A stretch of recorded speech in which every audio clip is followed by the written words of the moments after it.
नमस्ते विद्यार्थी मित्रों, कक्षा 11 विषय हिंदी। और आज हम समझने वाले हैं एक गद्य जिनका नाम है दो लघु कथाएं। तो इनका साहित्य प्रकार है लघु कथा और इनके लेखक का नाम है बलईचांद मुखोपाध्याय और उनका उपनाम है बनफूल। तो सबसे पहले हम देखते हैं कि लघु कथा क्या है। तो लघु कथा यानी एक छोटी सी कथा या तो छोटी सी कहानी, जिसे लघु कथा के रूप में हम पहचानते हैं। यहाँ पर हम देखें तो जो हमारे लेखक हैं उन्होंने हमें दो ऐसी छोटी छोटी लघु कथाएँ यहाँ पर दी है जिनकी समझूती हमें प्राप्त करनी है। तो सबसे पहले हम लेखक का परिचय देखते हैं। उनका नाम है बलईचांद मुखोपाध्याय और उन्हें बनफूल के उपनाम से भी जाना जाता है। तो बंगाली के प्रसिद्ध लेखक बलईचांद मुखोपाध्याय की शिक्षा पटना विश्वविद्यालय और कलकत्ता मेडिकल कॉलेज से हुई है। यह एक बंगाली लेखक है और हम देखें तो उनकी जो शिक्षा है वे पटना विश्वविद्यालय और कलकत्ता के मेडिकल कॉलेज से हुई थी। वे एक अच्छे कवि, फिल्म राइटर एवं फिजिशियन थे। तो उन्होंने कविता, कहानी, उपन्यास, नाटक आदि विधाओं पर भी काम किया हुआ है। ऐसा ही नहीं है कि उन्होंने सिर्फ पद्य ही लिखी है या तो सिर्फ गद्य ही लिखे हैं, परंतु उन्होंने कविता, कहानी, उपन्यास, नाटक जैसे कई स्वरूपों पर अपनी कलम चलाई हुई है। कई नाटकों में अभिनय भी किया है। तो भुवन सोम, होते बाजारे एवं अर्जुन पंडित जैसी फिल्मों का लेखन कार्य भी उनको फिल्म फेयर अवार्ड भी मिला है। ऐसे जो फिल्म है उन पर भी उन्होंने क्या किया है, फिल्म लेखन कार्य किया हुआ है। तो उनकी वजह से उन्हें फिल्म फेयर अवार्ड भी प्राप्त हुआ है। उनको विभिन्न राष्ट्रीय सम्मानों से भी सम्मानित किया गया है। तो यहाँ पर हम बात करते हैं कि जो यह हमारे लेखक है एक बंगाली लेखक है होते हुए भी उन्होंने कई हिंदी साहित्य के कई स्वरूपों पर अपनी कलम चलाई हुई है। तो वे कई पुरस्कारों से सम्मानित भी हुए हैं। यहाँ पर उनकी जो लघु कथाएँ हैं दो, उनकी बात करें तो यहाँ पर दो लघु कथा दी गई है, जिनमें प्रथम जो लघु कथा है उनका नाम है फर्क और जो दूसरी लघु कथा है उनका नाम है आत्ममंथन। दोनों शीर्षक कहाँ तक सार्थक है या तो यह शीर्षक दिए गए शीर्षक किस प्रकार उचित है, उनकी बात को हम समझते हुए आगे बढ़े। तो यहाँ पर लिखा हुआ है कि यहाँ संकलित लघु कथा बनफूल की कहानियों में से ली गई है। संकलित फर्क लघु कथा में भारत और पाकिस्तान के विभाजन के बाद बार बार होने वाले दंगों की मानसिकता और हिंदू मुस्लिम दोनों संप्रदायों में मानने वाले लोगों के मन में उत्पन्न अविश्वास और आशंका की रेखा को यहाँ पर बातों को रेखांकित किया गया है। तो मनुष्य ही हर प्रकार के भेदभाव को मानता है, जबकि पशु और पक्षी सोच भी नहीं सकते। अतः उनके लिए किसी देश की कोई सीमा रेखा ही नहीं होती है। यहाँ पर हम बात करें तो उनकी जो प्रथम लघु कथा है जिनका नाम है फर्क, यह कहानी में हम देखें तो जब हमारे भारत और पाकिस्तान का जो बंटवारा हुआ है उनके बाद की जो स्थिति है, वहाँ के जो रखवाली करने वाले जो भी मनुष्य है उनके मन में एक प्रकार की कौन सी चिंताएं रहती है, इस बात को भी यहाँ समझाने का प्रयत्न किया है। तो साथ साथ यह समझाया है कि हम इंसान ही इन सभी बातों हमें इंसान को ही इन सभी बातों का फर्क पड़ता है, परंतु पशु पंछी के लिए ऐसी किसी भी बात का कोई फर्क नहीं पड़ता है। इस बात को यहाँ समझाया गया है। तो साथ साथ उनकी दूसरी लघु कथा है आत्ममंथन। आत्ममंथन एक बेहद मार्मिक लघु कथा है। यदि हम एक मार्क्स के प्रश्न में विकल्प में भी पूछा जाए कि यह आत्ममंथन जो है वह एक मार्मिक लघु कथा है जो पाठक की संवेदना को झकझोर कर उसे सोचने के लिए बाध्य करती है। बाध्य करना यानी उन्हें सोचने के लिए लाचार कर देती है, विवश बना देती है। हम पशुओं और पक्षियों को ही नहीं, दूसरे मनुष्यों की पीड़ा को भी बहुत महत्व नहीं देते हैं, परंतु जब हम स्वयं उस पीड़ा का अनुभव करते हैं तब हमें सच्चाई का एहसास होता है। तो इस बात को इस लघु कथा में समझाया गया है। हम मनुष्य का स्वभाव ही कुछ ऐसा है, जब तक हमें उस परिस्थिति का मुकाबला करने की नौबत नहीं आती है तब तक हमें किसी की पीड़ा का अनुभव नहीं होता है। हम किसी की पीड़ा को महसूस नहीं करते, उनके दुख को समझ नहीं सकते हैं। जब तक हमें उन परिस्थितियों से गुजरना नहीं पड़ता है तब तक हम उनकी परिस्थितियों को समझ नहीं सकते हैं। तो इस बात को उन्होंने यहाँ समझाने का प्रयत्न किया है। तो इस लघु कथा में पक्षी के चूजे यानी पक्षी का एक छोटा सा बच्चा पक्षी के चूजे की मृत्यु के पश्चात पक्षियों का जो आर्तनाद है, कितना हृदय विदारक है, इसका पता अपने बेटे की मृत्यु के पश्चात कथानायक को चलता है। इस बात को यहाँ पर समझाया गया है। तो विद्यार्थी मित्रों, हम क्या करते हैं, पूरी दोनों जो लघु कथा है उनकी समझौती प्राप्त करते हैं। यहाँ पर आप देखेंगे सबसे पहले है फर्क। यह एक छोटी सी लघु कथा है। जो यहाँ का शीर्षक है फर्क, वह किस प्रकार सार्थक होता है, यह हम पूरी कहानी यानी कि पूरी कथा सुनने के बाद समझेंगे। यहाँ पर शुरुआत में लिखा है कि उस दिन उनके मन में इच्छा हुई कि भारत और पाक के बीच की सीमा रेखा को देखा जाए। यहाँ पर कौन सी घटना ली गई है, जब हमारा भारत देश और जो पाकिस्तान देश है, उन दोनों का जब बंटवारा हुआ, उनसे पहले वह एक था तो वे कैसा दिखता होगा, इस बात को देखने के लिए या तो फिर बंटवारा होने के बाद वे अब उनकी सीमाएं रेखाएं किस प्रकार दिखाई देती है, इनको देखने के लिए कथानायक क्या करते हैं, भारत और पाकिस्तान के बीच जो बंटवारा हुआ है उनकी सीमा रेखा देखने की इच्छा व्यक्त करते हैं। इसलिए उन्होंने कहा कि उस दिन उनके मन में इच्छा हुई कि भारत और पाक के बीच की सीमा रेखा को देखा जाए। जो कभी एक देश था वह अब दो होकर कैसा लगता है। तो दोनों देश एक दूसरे के प्रति शंकालु थे। यहाँ पर लिखा है कि दोनों भारत और पाकिस्तान दोनों देश एक दूसरे के प्रति शंकालु थे। ऐसा क्यों कहा है, वे दोनों एक दूसरे के प्रति शंकालु क्यों थे? तो भारत पाक दोनों कभी एक ही देश थे, बंटवारे के बाद दोनों पराये हो गए थे, इसलिए दोनों का एक दूसरे पर उतना ही विश्वास नहीं रह गया था। इसलिए दोनों देश एक दूसरे के प्रति शंकालु थे, क्योंकि उनके मन में हमेशा यह भय लगा रहता था कि कहीं ना कहीं उनकी सीमा रेखा पर किसी प्रकार का आतंक छेड़ दे, कभी भी दंगा हो सकता था। तो लोगों के मन में एक प्रकार की चिंताएं छाई रहती थी। वहाँ पर रखवाली करने वाले यानी अपने अपने देश की रखवाली करने वाले सीमा पर जो भी हमारे मनुष्य थे, हमारे व्यक्ति थे, उनके मन में हमेशा एक ही प्रकार की शंका रहती थी कि कहीं उनके आतंकवादी हम पर हमला ना कर दे या तो कभी दंगा खड़ा ना कर दे। इसलिए वे लोग हमेशा एक दूसरे के प्रति क्या रहते थे, शंकालु रहते थे।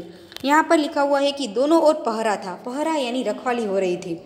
भारत और पाक की दोनों की बंटवारे के बाद उनकी सीमा रेखा पर हमेशा क्या लगा रहता था, रखवाली हो रही थी। बीच में कुछ भूमि होती है जिस पर किसी का अधिकार नहीं होता है। उन दोनों की सीमाओं के बीच एक छोटी सी ऐसी जमीन होती है जहाँ पर हम देखें तो किसी का भी अधिकार नहीं होता है, दोनों उस पर खड़े हो सकते हैं। वह वहीं खड़ा था, यानी कथानायक है वह वहीं पर खड़ा था, लेकिन अकेला नहीं था। उनके साथ कौन कौन था, यदि हमें 2 मार्क्स के प्रश्न में पूछा जाए तो वह अकेला नहीं था। जो कथानायक है उनकी पत्नी उनके साथ थी और 18 सशस्त्र सैनिक उनके साथ थे। सशस्त्र यानी सभी शस्त्रों के साथ, कई सैनिक भी उन लोगों के साथ थे। उनका कमांडर भी उनके साथ था। दूसरे के सैनिकों के सामने वे उसे अकेला कैसे छोड़ सकते थे। यहाँ पर हम देखें तो हमारी भारत की सीमा रेखा पर जो भी है रखवाली करने वाले मनुष्य है, वे लोग वहाँ पर शस्त्र लेकर खड़े थे और कथानायक और उनकी पत्नी जब उस सीमा रेखा को देखने के लिए जाते हैं तो वे भी उनके साथ खड़े रहते हैं, क्योंकि वे उन्हें ऐसे अकेले कैसे छोड़ सकते हैं कि सामने वाले सीमा से कोई भी उन पर कभी भी आतंक कर सकता है। तो उनकी सुरक्षा के लिए वे भी उनके साथ वहीं खड़े रहते थे। इतना ही नहीं, कमांडर ने उसके कान में एक बात और कही। वह कौन सी बात थी, हमें 1 मार्क्स या तो 2 मार्क्स के प्रश्न में भी पूछा जा सकता है कि कमांडर ने उसके कान में कहा, उधर के सैनिक आपको चाय के लिए बुला सकते हैं, जाइएगा नहीं, पता नहीं क्या हो जाए। आपकी पत्नी आपके साथ में है और फिर कल हमने उनके तस्कर मार डाले हैं। तस्कर यानी एक प्रकार से हम देखें तो जो गुस्ताखी चोर होते हैं या तो उनके जो आतंकवादी होते हैं उनकी बात की है। तो यहाँ पर हमारे देश के कमांडर ने कथानायक और उनकी पत्नी को कहा कि उधर के सैनिक आपको कभी भी चाय के लिए बुला सकते हैं, परंतु आप जाइएगा नहीं, पता नहीं वे लोग कभी हम पर अटैक कर दे, या तो आप अपनी पत्नी के साथ आए हैं और कल ही एक ऐसी घटना हुई है कि जिसमें हमने उन लोगों के आतंकवादियों को मार डाला है। तो उसने उत्तर दिया, जी नहीं, मैं उधर कैसे जा सकता हूँ। यह विधान कथानायक कहते हैं कमांडर को कि जी नहीं, आप मुझे जो कह रहे हैं मैं इस बात को जानता हूँ, मैं वहाँ कैसे जा सकता हूँ। और मन ही मन अपने आप कथानायक मन में कहता है कि मुझे आप इतना मूर्ख समझते हैं, मैं इंसान हूँ, अपने पराये में भेद करना मैं जानता हूँ, इतना विवेक मुझ में है। यहाँ जो कथानायक है, कमांडर ने जब उससे कान में कहा कि आप वहाँ जाइएगा नहीं, तो कथानायक मन में ही अपने आप से बात करता है कि क्या ये लोग मुझे मूर्ख समझते हैं, मैं भी अपने पराये का भेद समझता हूँ। मैं भी जानता हूँ कि सामने वाले के पक्ष में जाने से हम लोगों के लिए खतरे से खाली नहीं है। इसलिए वे अपने मन में कहता है कि मैं अपने पराये का भेद समझता हूँ, इतनी विवेक बुद्धि तो मुझ में भी है। तो और वे कमांडरों को कह देता है कि हाँ, आपने जिस प्रकार कहा है हम उसी प्रकार कार्य करेंगे। वह यह सब सोच ही रहा था कि सचमुच उधर के सैनिक वहाँ पहुँचे।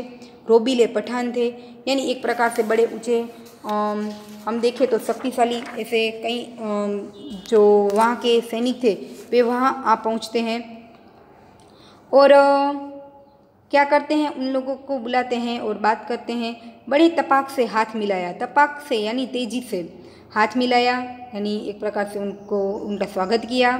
उस दिन ईद थी, उसने उन्हें मुबारकबादी दी और बड़ी गर्मजोशी के साथ एक बार फिर हाथ मिलाकर वे बोले, इधर तशरीफ़ लाइए, हम लोगों के साथ एक प्याला चाय पीजिए। तशरीफ़ लाइए यानी यहाँ आने की थोड़ी चेष्टा कीजिए और आप सभी लोग हमारे साथ थोड़ी सी चाय पानी पीजिए। तो यहाँ पर हम देखें कि जिस प्रकार कमांडर ने कथानायक के कान में कहा था वह बात सच हुई। वहाँ के पठान सैनिक आकर उनसे हाथ मिलाते हैं, उनको ईद के बड़े पर्व होने की नाते वे उन्हें मुबारकबादी भी देते हैं और फिर अपने साथ चाय पीने के लिए भी उन्हें बुलाते हैं। तो इसका उत्तर उसके पास तैयार था, क्योंकि कथानायक जानता था कमांडर ने उन्हें पहले से ही जागरूक करा दिया था। अत्यंत विनम्रता से मुस्कुराकर उसने कहा, उन्होंने किसी भी प्रकार के झगड़े या तो लड़ाई के या तो युद्ध के संकेत ना देकर विनम्रता से उन्हें उत्तर दिया कि बहुत बहुत शुक्रिया, बड़ी खुशी होती कि आपके साथ बैठकर, लेकिन मुझे आज ही वापस लौटना है और वक्त बहुत कम है। आज तो मैं आपसे माफ़ी चाहता हूँ। कथानायक था, वह समझदार था, वह सीमाओं पर भारत पाक की सीमाओं को देखने के लिए गया था, परंतु वे समझदार था और जानता था कि वहाँ पर कभी भी आतंक फैल सकता है। इसलिए उन्होंने बहुत ही समझदारी और विवेकपूर्ण उनका उत्तर दिया और उनसे विदा लेना चाहा। इसी प्रकार शिष्टाचार की कुछ और बातें हुई कि पाकिस्तान की ओर से कुलाचे भरता हुआ बकरियों का एक दल उसके पास से गुजरा और भारत की सीमा में दाखिल हो गया। एक साथ सबने उसकी ओर देखा। एक क्षण बाद उसने पूछा, ये आपकी है? यहाँ पर ऐसा होता है कि भारत की कुछ बकरियों का दल अचानक से पाकिस्तान के दल में यानी कि पाकिस्तान की सीमा को पार करके वहाँ चली जाती है और वहाँ से कुलाचे भरते हुए वे फिर वापस अपने यानी कुलाचे यानी छलांगे भरते भरते वह दल वापस भारत में लौट रहा है। तो सभी लोग बातचीत कर रहे थे, शिष्टाचार की बात कर रहे थे, एक दूसरे को ईद की मुबारकबादी दे रहे थे। उसी वक्त यह बकरियों का दल पाकिस्तान के दल से वापस भारत की ओर लौटता है। तो पाकिस्तान के दल में से किसी एक ने भारत के सैनिकों से पूछा कि यह आपकी है? तो उनका उत्तर देते हुए उनमें से एक सैनिक ने गहरी मुस्कुराहट के साथ उत्तर दिया, जी हाँ जनाब, हमारी है, जानवर है, फर्क करना नहीं जानते। तो भारतीय सीमा की बकरियों का एक दल पाक की सीमा में चला गया था। वह दल कुछ समय बाद कुलाचे भरता हुआ भारतीय सीमा में वापस आ गया। इस पर पाक सीमा का सैनिक भारतीय सीमा के सैनिक से पूछता है कि क्या बकरियां आपके देश की है?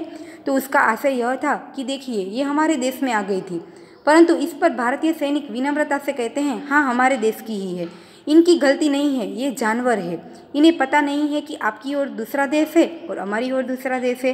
इसलिए उन्होंने कहा कि वे फ़र्क करना नहीं जानते हैं। तो आगे उसने बताया कि परिंदे हमसे बेहतर है, परिंदे यानी पंछी हमसे बहुत समझदार होते हैं, बेहतर है, जो आपस में कभी नहीं लड़ते, कभी मंदिर पे जा बैठते हैं, कभी मस्जिद पे जा बैठते हैं। तो यहाँ पर उस भारतीय सैनिक ने समझाया कि हाँ वे जानवर है, अपने और पराये में किसी भी प्रकार का वे फ़र्क नहीं जानते हैं और उन्होंने नहीं जाना कि यह हमारा देश है और दूसरी ओर आपका देश है। इसलिए वे कभी किसी भी प्रकार का फ़र्क के बारे में नहीं जानते, इसलिए वे वहाँ पर आ पहुँचे थे। और वे साथ साथ उनको समझाते हैं कि परिंदे यानी पंछी तो हमसे भी ज़्यादा बेहतर होते हैं, वे किसी भी प्रकार के आपस में लड़ाई झगड़ा नहीं करते, युद्ध नहीं करते, किसी भी प्रकार की शंकाशील दृष्टि नहीं रखते, वे हमसे ज़्यादा बेहतर है। उन्हें तो जहाँ अपनी जगह मिले वे बैठ जाते हैं, उन्हें किसी भी प्रकार के फ़र्क से कोई फ़र्क नहीं पड़ता है। तो इस फ़र्क के आधारित ही उन्होंने इस कहानी का शीर्षक लिखा हुआ है फ़र्क। तो हम यहाँ आप समझ सकते हैं कि हम भी देखें कि बेवजह हम सभी लोग क्या करते हैं, कभी कभी इसे ऐसे डंगों के वजह से या तो युद्ध झगड़ा या तो अटक कर बैठते हैं, परंतु पंछी या तो पशु पंछी है वे हमसे भी ज़्यादा बेहतर होते हैं। उन्हें किसी भी प्रकार का फ़र्क नहीं पड़ता है। वे उन्हें ना भारत की सीमा से फ़र्क पड़ता है ना पाकिस्तान की सीमा से फ़र्क पड़ता है। वे किसी भी बात को समझ नहीं सकते हैं। तो इस प्रकार यहाँ पर हम देख सकते हैं इस कहानी का शीर्षक जो है वह उचित है, योग्य है। अब दूसरी कहानी है यानी लघु कथा है आत्ममंथन। आत्ममंथन यानी अपने मन से एक प्रकार का मन को हिला देने वाला एक मंथन, विचार। यहाँ पर हम देखें तो सारे दिन मेहनत कर दोपहर को दक्षिण ओर के बरामदे में बिस्तर बिछाकर लेटा था। जो ही नींद आई तभी एक चीज़ मुंह पर थप से आ गिरी। कथानायक है वो क्या करते हैं, पूरे दिन मेहनत करके दोपहर को वे क्या करते हैं, घर में एक बरामदे में दक्षिण की ओर एक बरामदे में बिस्तर बिछाकर सो रहे थे। अचानक से उन्हें एक नींद आ गई, एक प्रकार की नींद आ गई और अचानक से तभी एक चीज़ उनके मुंह पर थप से आ गिरती है। जल्दी से उठकर बैठ गए। वे घबरा गए कि अचानक से ऐसा क्या गिरा। देखा तो एक बदसूरत कुत्सित पक्षी का चूजा था। कुत्सित यानी निंदित पक्षी का चूजा यानी पक्षी का बच्चा था। बहुत ही घायल हालत में एक पक्षी का बच्चा उनके मुंह पर आकर थप से गिरता है। न उनके शरीर पर बाल थे, न उनके पर यानी न उनके पंख थी। अत्यंत ही बीभत्स दिख रहा था। बीभत्स यानी द्रोणित।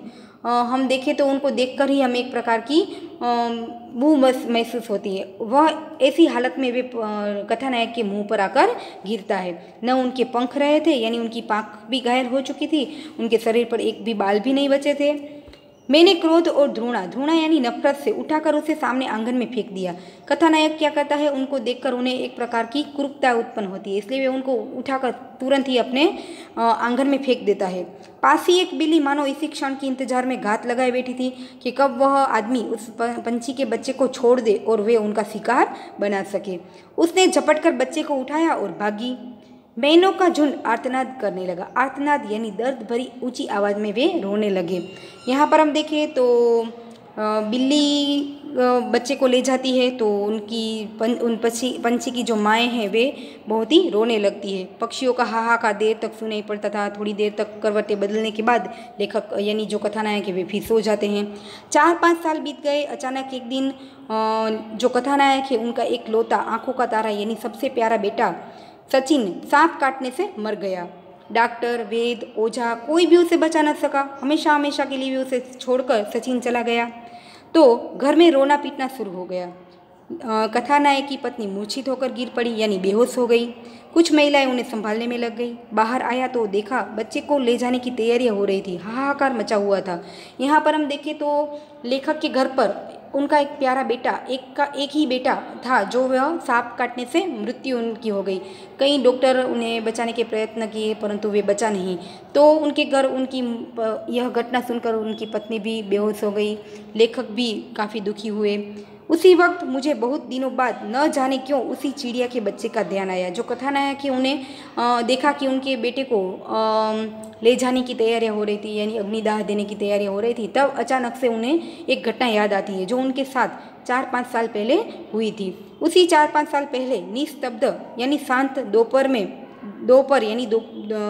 दोपहर के समय में बिल्ली के मुंह में असहाय पक्षी का छोना यानी एक बच्चा और उसके चारों ओर चिकती चिल्लाती पक्षी की माता तथा अन्य पक्षियों का झुंड जो आर्तनाद कर रहा था, वही करुण आवाज़ आज उनके कानों में अचानक से सुनाई देने लगी है। जब अपने खुद का बेटा जब मृत्यु हुआ तब उन्हें पता चला कि किसी असहाय की सहायता करना कितने महत्वपूर्ण है।